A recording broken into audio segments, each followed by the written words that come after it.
खानेवाल के ज़िमनी इलेक्शन में गैर हतमी गैर सरकारी नतीजे के मुताबिक मुस्लिम लीग नून ने मैदान मार लिया। पीपी 206 के तमाम 183 पोलिंग स्टेशन के गैर हतमी और गैर सरकारी नतीजे के मुताबिक मुस्लिम लीग नून के राना मोहम्मद सलीम 47,649 वोट लेकर पहले नंबर पर रहे। तहरीक इंसाफ की नौरीन निशात डाहा ने 34,030 वोट लिए। पीपल्स पार्टी के मीर वासिक ने 15,059 वोट हासिल किए। नून लीग के सदर शहबाज शरीफ का पार्टी कारकुनान को खिराज तहसीन, कहा कि खानेवाल का नतीजा जनूबी पंजाब में नून लीग की आवामी खिदमत का एतराफ़ है। T20 इंटरनेशनल में पाकिस्तान ने वेस्ट इंडीज़ को 7 विकेट से हरा दिया। सीरीज 3-0 से जीत ली। पाकिस्तान ने 208 रन का हदफ 19वीं ओवर में हासिल कर लिया। मोहम्मद रिजवान ने 87 और कप्तान बाबर आजम ने 79 रन बनाए। आसिफ अली ने सिर्फ 7 गेंदों पर 21 रन बना डाले। मोहम्मद रिजवान को मैन ऑफ द मैच और प्लेयर ऑफ द सीरीज का अवार्ड दिया गया।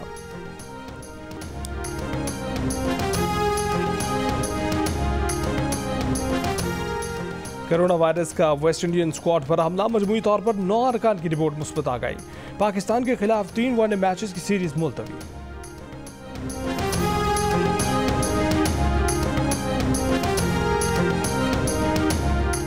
चीफ इलेक्शन कमिश्नर पर इल्जामात से इलेक्शन कमिश्नर की इज्जत बिल्कुल भी मुतासिर नहीं होती। जियो न्यूज़ के प्रोग्राम आज शाहजेब खानज़ादा के साथ में एक सवाल पर वफाकी वजीर फवाद चौधरी का मौक़िफ़। वफाकी वजीर इससे पहले इलेक्शन कमिश्नर से मुतल्लिक बयान पर इलेक्शन कमीशन से माफ़ी भी मांग चुके। प्रोग्राम में मेज़बान शाहजेब खानज़ादा के साथ वफाकी वजीर की दिलचस्प नोकझोंक। फवाद चौधरी ने कहा कि नजम सेठी पर 35 पंक्चर का इल्ज़ाम इलेक्शन में मजबूरी तौर पर धांधली के इल्ज़ाम का हिस्सा था और वो इल्ज़ाम दुरुस्त साबित हो चुका। फवाद चौधरी ने सवाल किया कि बरतानिया में एक चैनल को PTI के इल्ज़ाम दोहराने पर सज़ा हुई तो पाकिस्तान में क्यों नहीं होती।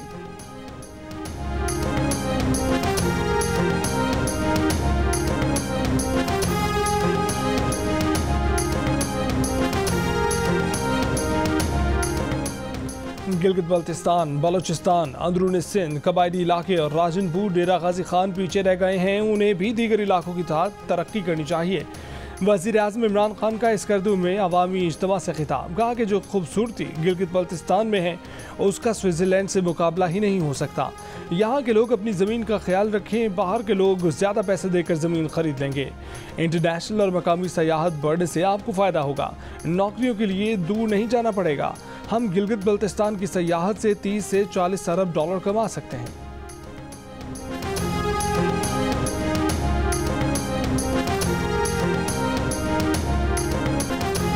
मुल्क के मुख्तलिफ शहरों में गैस की किल्लत बरकरार। कराची में कई इलाके गैस से महरूम। शहरियों का कहना है कि गैस आधे घंटे आती है तो 4 घंटे गायब हो जाती है। कई इलाकों में तो गैस है ही नहीं। कोयटा में सख्त सर्दी में हीटर और गीजर चलाना तो दूर, खाना पकाना ही मुश्किल हो गया।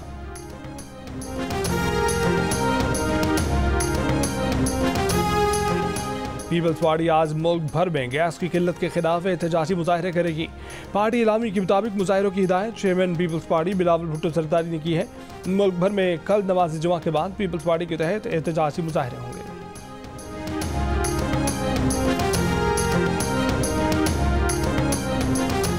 मुशीर तिजारत अब्दुल रज़ाक दाऊद की मौजूदगी में वज़ीर तवानाई हमाद अज़हर ने वादा किया था कि पंजाब की टेक्सटाइल इंडस्ट्री के लिए गैस की लोड शेडिंग नहीं करेंगे और फिर 15 दिसंबर से हमारी गैस ही बंद कर दी।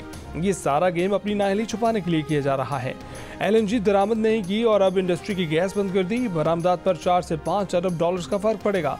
वज़ीर आज़म हमाद अज़हर से पूछें कि अरबों डॉलर्स का नुकसान पाकिस्तान कैसे पूरा करेगा। वज़ीर आज़म से अपील है कि हमाद अज़हर को अकल की राहें दिखाएं। अब टमा के एग्जीक्यूटिव डायरेक्टर शाहिद सत्तार की प्रोग्राम आज शाहजेब खानज़ादा के साथ में गुफ्तगू।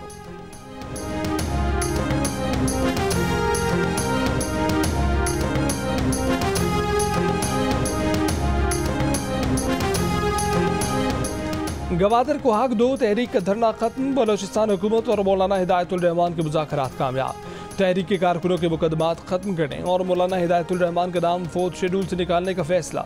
मकामी माहीगीरों की जब्त कश्तियाँ छोड़ने के लिए कोस्ट गार्ड्स और कस्टम ताउन करेंगे। गवादर में मछलियाँ पकड़ने के लिए गैर कानूनी ट्रॉलिंग पर पाबंदी लगाने और मकामी माहीगीरों को खसूसी पैकेज देने का फैसला। बॉर्डर ट्रेड की निगरानी ज़िला इंतजामिया के सपोर्ट। मकरान डिवीजन की गैर ज़रूरी चेक पोस्ट का खात्मे का मामला कमेटी देखेगी। एक्सप्रेसवे मुतासरीन के मुआवजे के लिए दोबारा सर्वे होगा। धरना 1 माह से ज़ायद अरसा चला। मामले के हल में तेज़ी वज़ीर आज़म इमरान खान की हिदायत पर वफाकी वज़रा असद उमर और जुबैदा जलाल के गवादर के दौरे के बाद आई।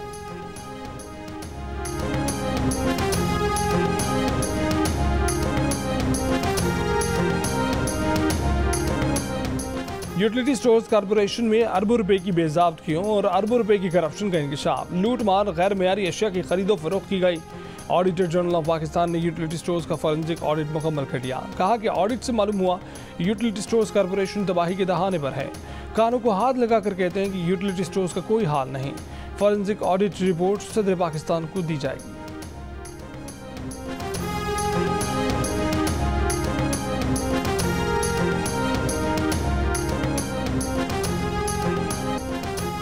जस्टिस रिटायर्ड वजीउद्दीन अहमद के इल्जाम पर हुकूमत मैदान में आ गई। हद तक इज्जत का मुकदमा दायर करने का फैसला कर लिया। वफाकी वजीर फवाद चौधरी ने कहा कि आम आदमी तो छोड़ें, वजीर आजम की इज्जत भी महफूज नहीं। अदालतों में हद तक इज्जत के मुकदमात के फैसलों में ताखिर को वजह बता दिया। चीफ जस्टिस पाकिस्तान और हाई कोर्ट के चीफ जस्टिस से भी तरजीही बुनियादों पर केसेस सुनने की अपील कर दी। जस्टिस रिटायर्ड वजी ने हद तक इज्जत का मुकदमा दायर करने का चैलेंज दे दिया। कहा कि क्या फवाद चौधरी के हकूक पामाल हुए या इमरान खान के? अगर किसी के हकूक पामाल हुए तो वो खुद मुकदमा दायर करे। राह चलता आदमी तो FIR नहीं कटवाता। बोले जहांगीर तरीन तरदीद के सिवा करते भी तो क्या करते। ऐसे अखराजात किताबों में दर्ज नहीं होते, उनका कोई लेन देन नहीं होता।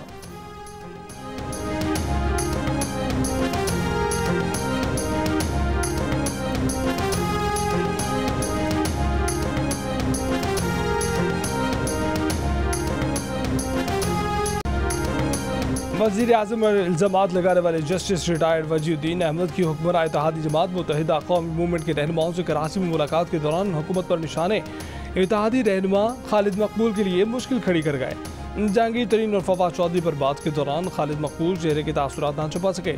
आज़ान के वक्फे में खामोशी से वजीउद्दीन से मौजू बदलने की दरख्वास्त भी की। एक मौके पर जस्टिस वजीउद्दीन को रोक कर मीडिया से कहा कि आपके सवालात भी आम होंगे, लेकिन उनकी मुलाकात का मौजू कुछ और है।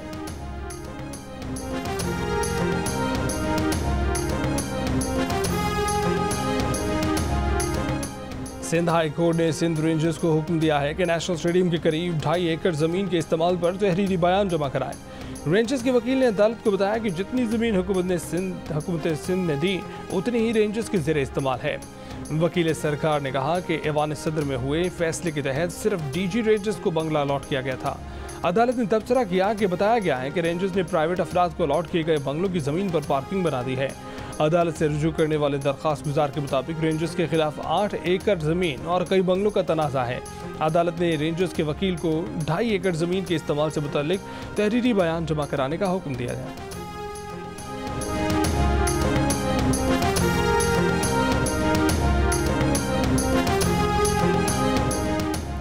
नाजिम जोखी कत्ल केस MPA जामा वैस को हथकड़ी लगाए बगैर अदालत में पेश किया गया। मुद्दई के वकला का एतराज़, कहा कि हथकड़ी सिर्फ बच्चों और खवातीन को नहीं लगाई जा सकती।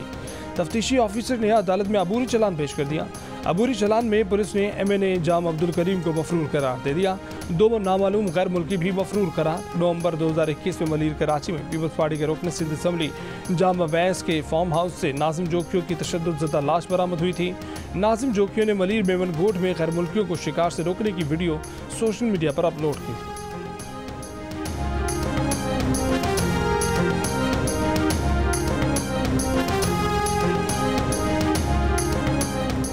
पंजाब में नया बल्दियाती ऑर्डिनेंस और दीगर मवाद इलेक्शन कमीशन के हवाले। हुकूमत पंजाब के ज़राए का कहना है कि हुकूमत ने अपना काम कर लिया, अब इलेक्शन कमीशन का काम शुरू करे। 31 दिसंबर को बल्दियाती इदारों की मुद्दत खत्म हो रही है। इलेक्शन कमीशन का कहना है कि EVM का फैसला हो गया तो बल्दियाती इंतखाबात मार्च या अप्रैल में कराने के लिए तैयार है।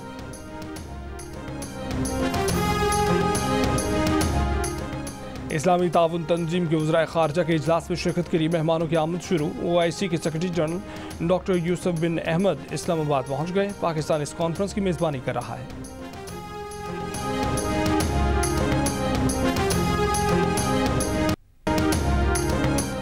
Army chief general Qamar Javed Bajwa और बरतानवी चीफ ऑफ डिफेंस में टेलीफोनिक राब्ता। आर्मी चीफ ने एडमिरल सर एंटनी डेविड रेटकन को नई जिम्मेदारी संभालने पर मुबारकबाद दी। कहा कि उम्मीद है कि बरतानवी चीफ ऑफ डिफेंस पाक बरतानी ताउन मजीद मजबूत करने में किरदार अदा करेंगे। आर्मी चीफ ने अफगानिस्तान को इंसानी इमदाद के लिए इदारा जाती की तरीक़ाकार वज़ा करने की फौरी ज़रूरत पर जोर दिया।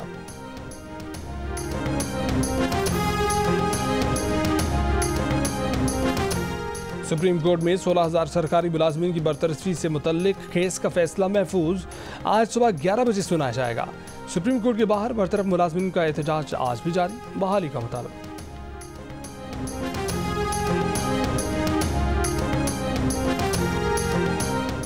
मारूफ समाजी वर्कर और औरंगी पायलट प्रोजेक्ट की डायरेक्टर परवीन रहमान कत्ल केस का फैसला आज सुनाया जाएगा। परवीन रहमान को 13 मार्च 2013 को कत्ल किया गया था। JIT रिपोर्ट के मुताबिक इस हाई प्रोफाइल कत्ल में सियासी लोग और कब्जा माफिया मुलव्विस है। केस का मरकजी मुलजिम रहीम सवाती है, जिसे 3 साल बाद गिरफ्तार किया गया।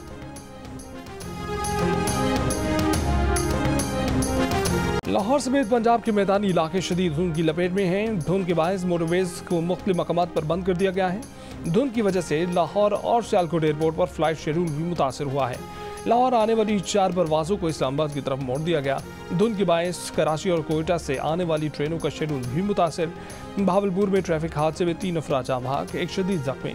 फैसलाबाद में ट्रैफिक हादसे में 2 अफराद जाँ बहक और 7 जख्मी। गुजरावाला में धुंध के बायस कार नहर में गिर गई। दुनिया के आलूदा तरीन शहरों में आज दिल्ली का पहला, लाहौर का दूसरा नंबर। फैसलाबाद और बहावलपुर समेत पंजाब के दीगर शहरों में भी आलूदगी की बदतरीन सूरत हाल।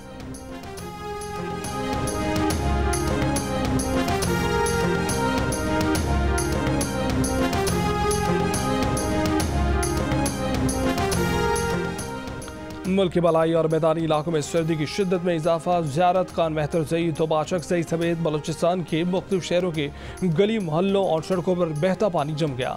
कालाम और मालम जब्बा में बर्फबारी। 24 घंटों में सबसे कम दर्जा हरारत लेह में -15, खल्लात में -10, करदू में -9, कोयटा में -6, गिलगित में -4, मरी में -1, इस्लामाबाद में 1, पेशावर में 2, लाहौर में 5 और कराची में कम से कम दर्जा हरारत 11 डिग्री सेंटीग्रेड रिकॉर्ड किया गया।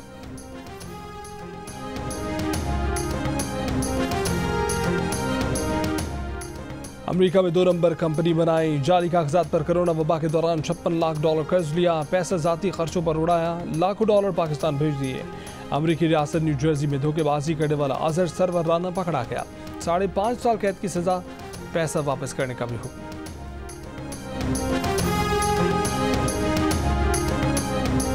सानिया क्राइस्ट चर्च में हमलावर को रोकने की कोशिश में जान देने वाले पाकिस्तानी हीरो नईम रशीद को न्यूजीलैंड का आला तरीन बहादुरी अवार्ड दिया गया।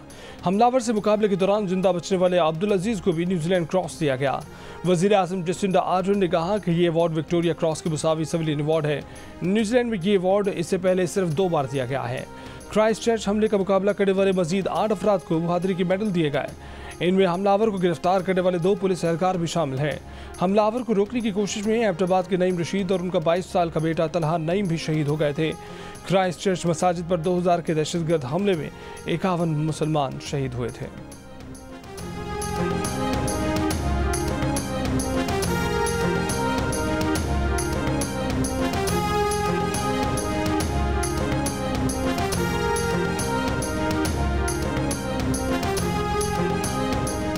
Asian champions trophy hockey tournament में रिवायती हरीफों पाकिस्तान और भारत के दरमियान मुकाबला आज होगा। दोनों टीमों के दरमियान मुकाबला पाकिस्तानी वक्त के मुताबिक दोपहर 2:30 बजे शुरू होगा।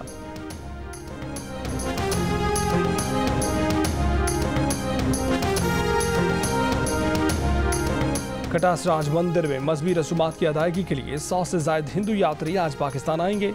मतरूका अमलाक बोर्ड के मुताबिक वाघा बॉर्डर पर इन मेहमानों का इस्तकबाल किया जाएगा। कटास राज मंदिर में मरकजी तकरीब 19 दिसंबर को होगी। और आर्ट्स काउंसिल कराची में बच्चों के लिए पाकिस्तान लर्निंग फेस्टिवल। किसी ने पेंटिंग बनाना सीखी तो किसी ने खेलों और कहानियां सुनने में दिलचस्पी ली। चुड़ैल के डांस ने तालिब इल्मों को खूब हंसाया। सीखो सिखा पाकिस्तान फेस्टिवल का आज आखिरी रोज असातिज़ा के लिए मख्तूम।